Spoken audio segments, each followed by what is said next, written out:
Tampa Bay Buccaneers, Houston Texans, Monday Night Football game 1 of 2. Everything you need to know for your fantasy teams and player picks based on statistical trends, run scheme metrics, and coverage data. If you're new, you've never been here before, welcome. My name is Max. I made these videos for every single primetime game as well as overall videos for Sunday, giving you the information you need to dominate your fantasy leagues as well as your player picks and projections. Before we get into it, I want to make sure you guys know all of my individual picks will be on my socials. There's a link in the description for it. It's at Lobes Leads. More fun picks on X than some structured entries on Instagram and TikTok. Let's talk about this game. The Tampa Bay Buccaneers defense is a very interesting unit because they're so good against the run, and they actually got better against the pass, at least comparatively to last year, because of the offseason moves they made. It doesn't mean they're going to let teams run on them more, though. Michael Penix threw 42 passes last week against this Tampa Bay Buccaneers.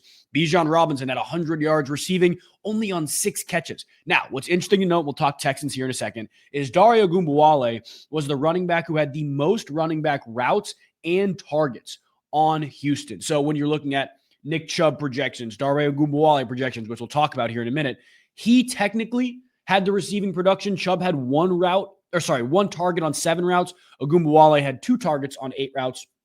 And then the Bucs defense holistically gave up 14 wide receiver receptions last week, but not a ton of yards. Just quick, get the ball out fast completions for Michael Penix, right? He threw 42, completed 27, which is actually pretty good. And he just threw the ball quick, got it out fast, and allowed players to catch balls. And we'll talk where those passes go as it relates to this Bucs defense in a second here. But we do have to understand that in terms of the data, the Tampa Bay Buccaneers are an interesting unit because they don't really have an identity yet. Like, there are teams you can look at in the offseason, like the Green Bay Packers, for example. We saw it very, very clearly on Thursday Night Football. They're just going to sit back in zone. Jaden Daniels is going to complete a bunch of short passes, and they're going to dink and dunk down the field.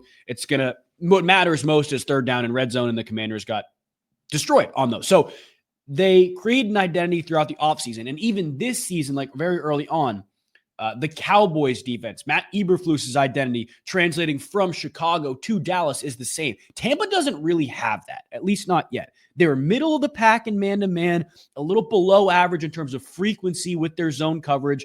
The only areas I found where they were a little above average or showed some type of tendency was in the quarters world. So they ran the 11th most cover 4 and the 11th most cover 6 across the NFL in week 1 with a couple teams that played 2 games already.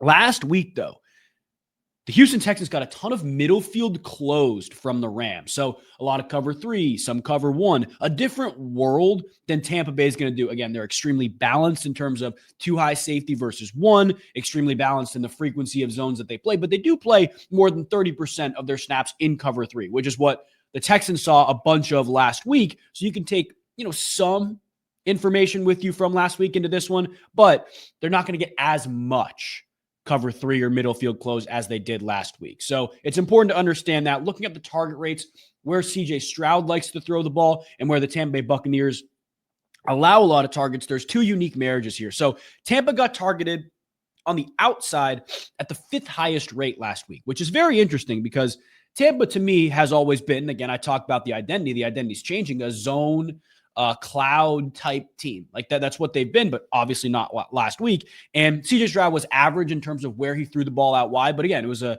different defense that he faced. Nico Collins only had 5 targets last week. I'm never going to guarantee anything with picks and predictions.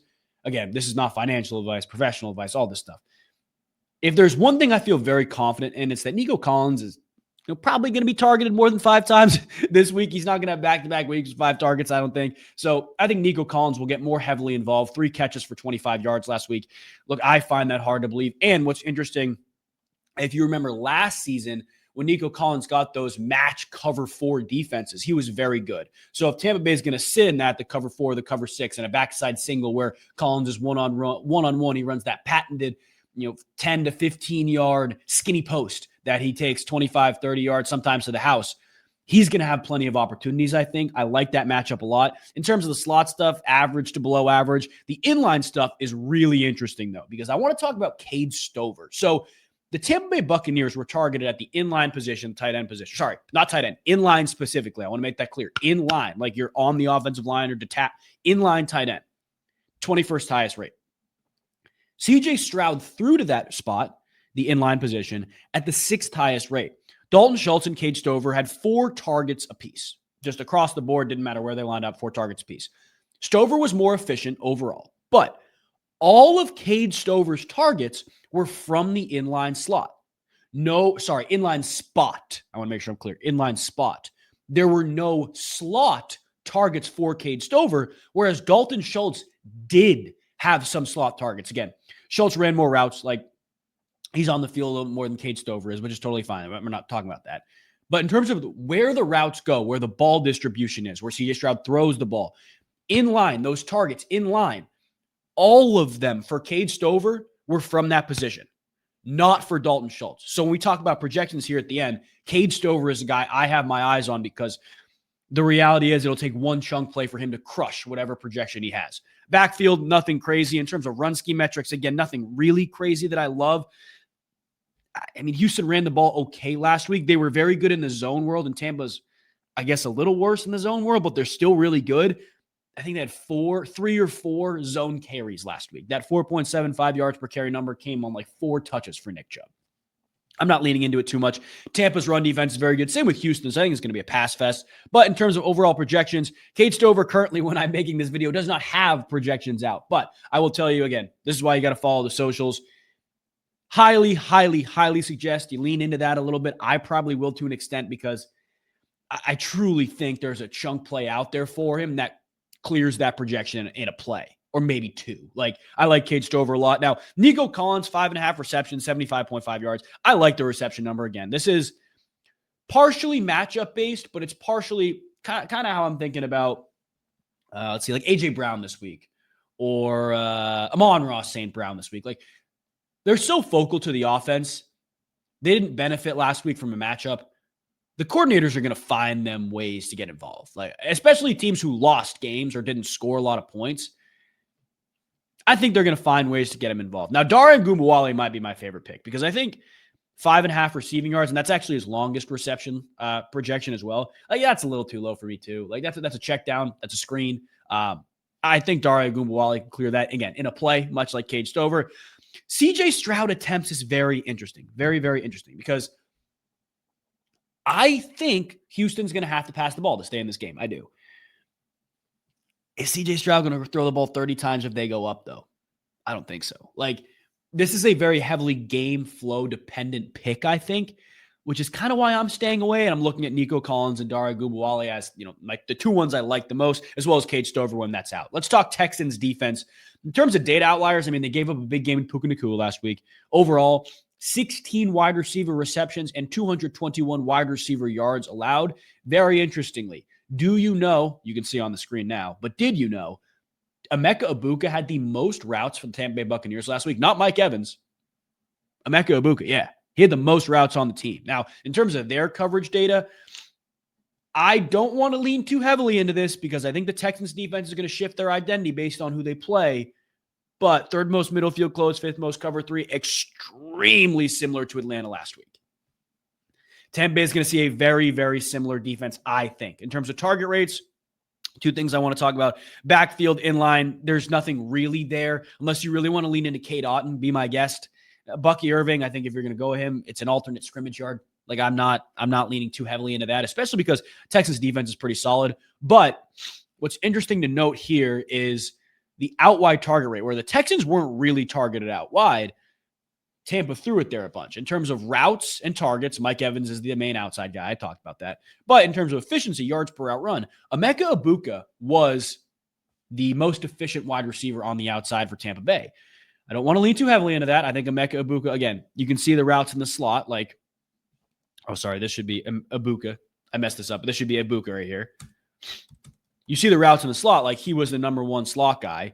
But 4 of his 6 targets came out wide. And I think that's just where Baker likes to throw the football. That's the reality of it. You can see that 2 number there. It means Baker's thrown to the outside of the 2nd highest rate. If I had Mike Evans, I'd do it too. But it's important to note that Emeka Egbuka was still very efficient and had plenty of volume on the outside. In terms of the slot, that's where Houston lets the passes go, but Baker doesn't look there very much. So how do you rationalize a receiver pick here? Number one, I think it comes down to volume because I don't know how well Tampa Bay is going to be able to run the ball. I also just think they're a pass-heavy offense.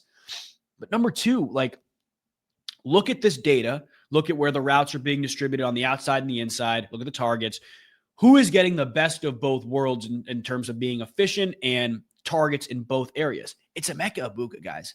I don't want to lean too heavily into a rookie in his second game in the NFL, but the numbers love him. The numbers love Emeka Egbuka in this game. Now, I am not going to sit here and tell you that it's some lock that he has another touchdown or a 2-touchdown game. I think that's very hard to do.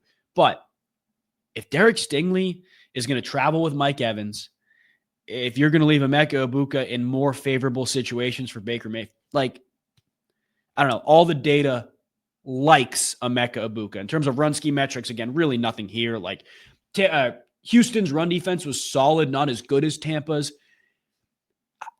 I mean, Tampa's okay on the ground. Like, they're better in zone. Again, they had 3 to 4 carries in zone and most in man gap too. Like, I find it hard to believe either run game is going to have a ton of success, or at least consistent success. Maybe there's home run plays.